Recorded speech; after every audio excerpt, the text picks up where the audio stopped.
हमारा मन इस दुनिया का सबसे पावरफुल हथियार है।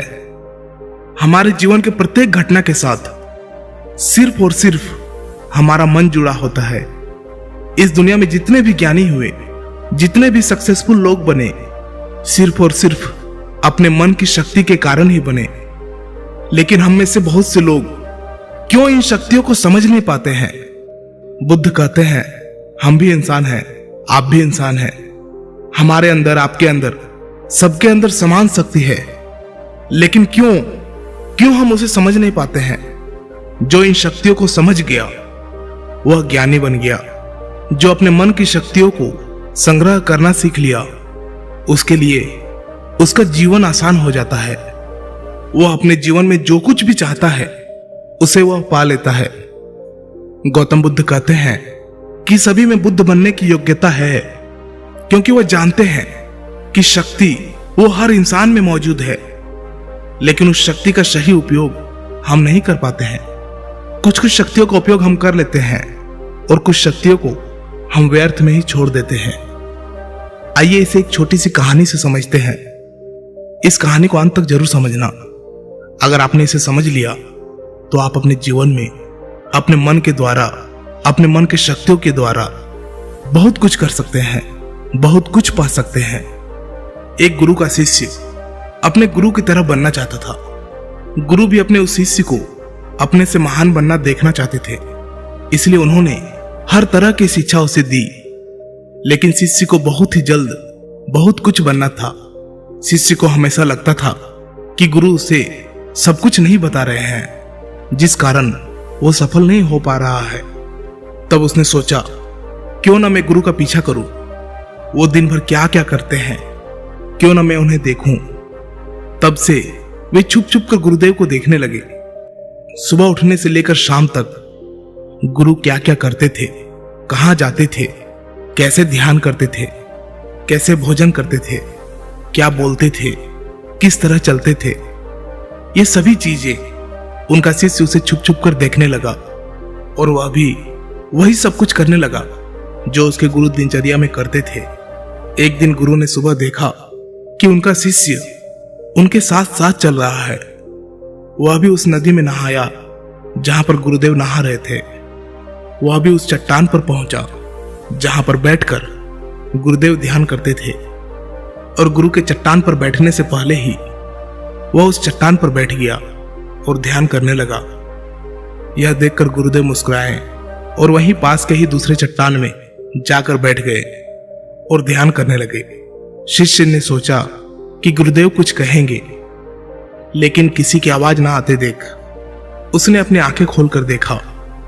फिर उसने सोचा कि शायद गुरुदेव महीने में किसी एक दिन उस दूसरे चट्टान पर बैठकर ध्यान करते हैं। शिष्य की ये हरकतों को देखकर गुरु को पता चल गया था कि उनका शिष्य उनके तरह बनने के लिए उनका नकल कर रहा है।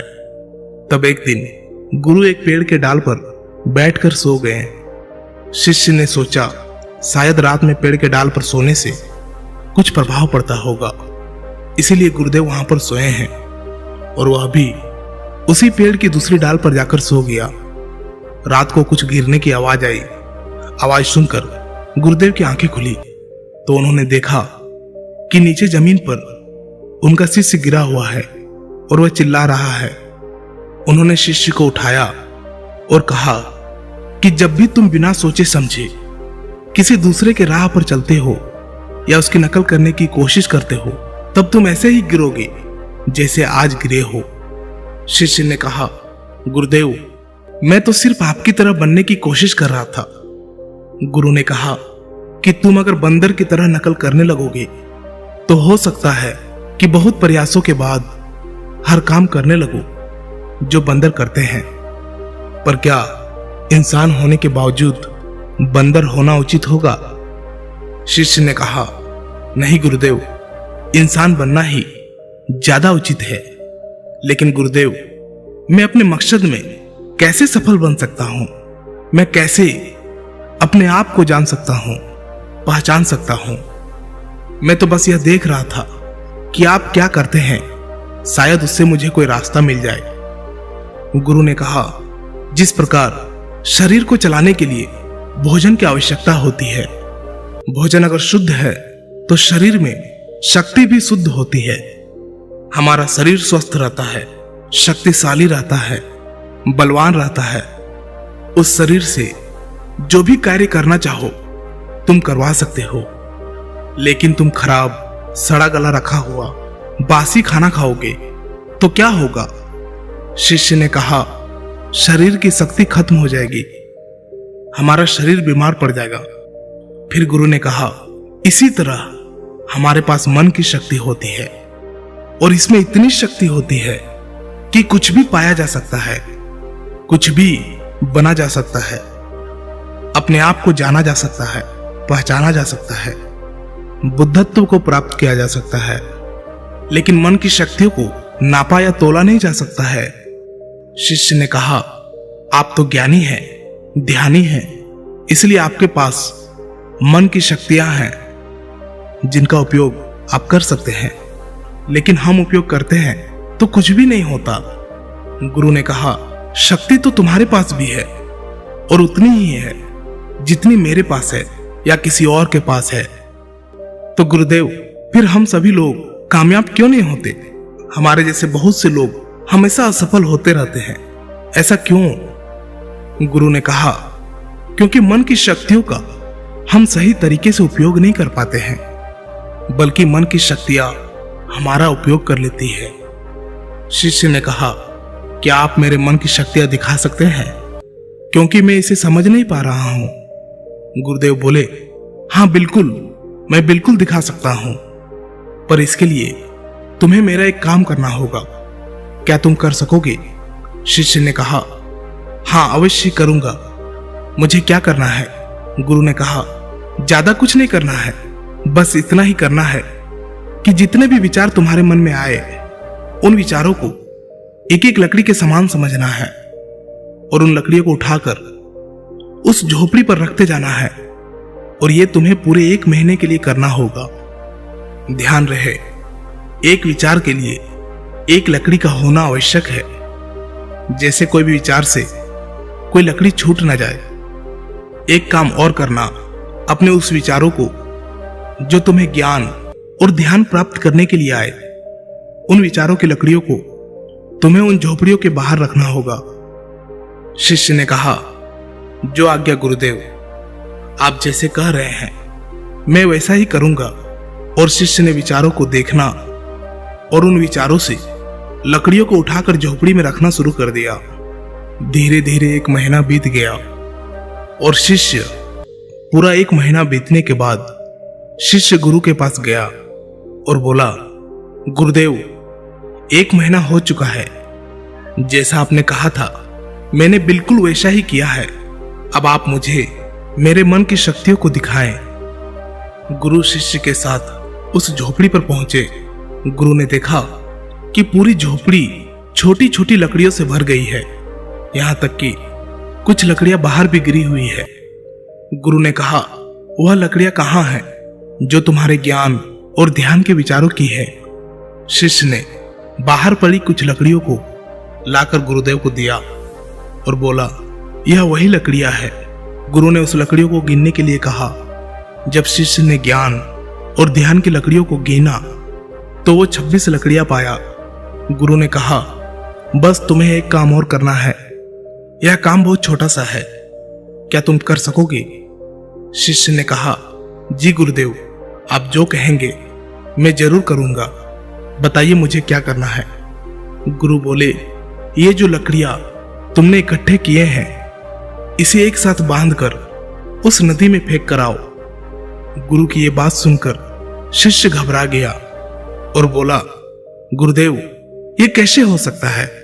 इतने लकड़ियों का भार मैं कैसे उठा पाऊंगा? गुरु बोले, क्यों नहीं उठा पाओगे? जब इतने विचारों का भार तुम दिमाग में रखकर घूमते हो तो इन लकड़ियों को क्यों नहीं उठा सकते? शिष्य ने कहा, लेकिन गुरुदेव, विचारों में तो वजन नहीं होता। गुरु बोले, विचारों में भी वजन होता है। देखो, तुम्हारे बेकार के विचारों के नीचे तुम्हारे मकसद के विचार, ध्यान और ज्ञान के विचार कितने हैं? तुमने अपने मन की सारी शक्तियां इन बेकार के विचारों में लगा दी है। जो झोपड़ी में भरी पड़ी है, और केवल 26 लकड़ियों के साथ ही तुम ध्यान और ज्ञान को पाना चाहते हो। शिष्य ने कहा, आप ठीक कह रहे हैं गुरुदेव, पर मैं अब क्या करूं? गुरु ने कहा, तुम अभी अपने ज्ञान और ध्यान की ओर बढ़ना चाहते हो और यही तुम्हारा लक्ष्य है, तो इन बेकार के विचारों को नदी में बहा दो। शिष्य ने कहा, लेकिन गुरुदेव, इतनी सारी लकड़ियों को मैं सर पर नहीं उठा पाऊंगा। गुरु ने मुस्कुराते हुए कहा, तो एक एक करके इसे फेंक दो। 1 महीने में, 2 महीने में, जितना भी समय लगे लगाओ, लेकिन अपने सर से, अपने मन से इन बेकार के विचारों को फेंक डालो। याद रहे, एक विचार छूटने पर नदी में सिर्फ एक ही लकड़ी फेंकना है।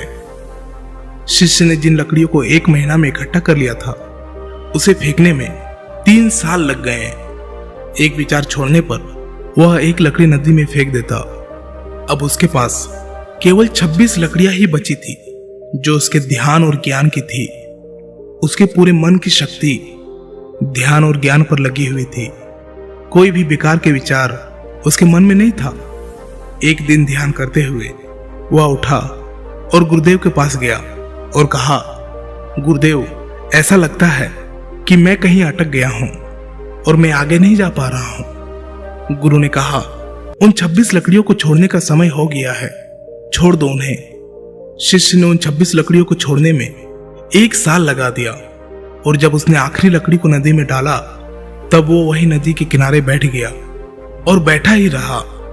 गुरु ने अपने शिष्य को नदी के किनारे ढूंढते हुए वहां पहुंचे। गुरु शिष्य को देखकर वह जान गए कि वह संपूर्ण शक्ति में खेल रहा है। शिष्य ने गुरु की ओर देखा और दोनों ही एक दूसरे की ओर देखते हुए बिना कुछ कहे वापस चले गए। हमें भी अपने जीवन में मन की शक्तियों का उपयोग करना सीखना चाहिए। अगर हमने ऐसा कर लिया तो हम जीवन में वो सभी असंभव काम, जो कुछ भी हम पाना चाहते हैं, हम उसे पा सकते हैं। हमारी शक्ति हजारों लाखों विचारों के रूप में हमारे मन में बिखरी पड़ी है। इसमें कुछ अच्छे विचार भी है, कुछ बुरे विचार भी है। बस हमें अपने अच्छे विचारों को पकड़ना है। अगर हम अच्छे विचारों को नहीं पकड़ेंगे तो बुरे विचार तुरंत ही हमारे पर असर डालने लगेगा और हम नकारात्मकता की ओर, नेगेटिव एनवायरनमेंट की ओर बढ़ते चले जाएंगे। इसलिए भगवान बुद्ध बोलते हैं कि जब भी आपके मन में अच्छे विचार आए, उसे तुरंत पकड़े, उन विचारों पर तुरंत काम करना प्रारंभ कर दे। मन की शक्तियों का उपयोग करना बहुत ही सरल है। बस आपको उतना ही करना है जो आपको सबसे ज्यादा सटीक लगे। लेकिन हम एक काम के साथ हजारों कामों को करने लगते हैं और उसी में हम डिस्ट्रैक्ट भी हो जाते हैं, हम विचलित भी हो जाते हैं, और इस वजह से हमारे मन की सारी शक्तियां बिखर जाती है। इसीलिए आप किस काम के लिए बने हैं उसे समझे। भगवान आपको जिस काम के लिए बनाया है, वैसे विचार आपके मन में बार बार आएंगे। बस जरूरत है आपको उसे पकड़ने की, आपको उसे समझने की, उसे सही दिशा निर्देश देने की।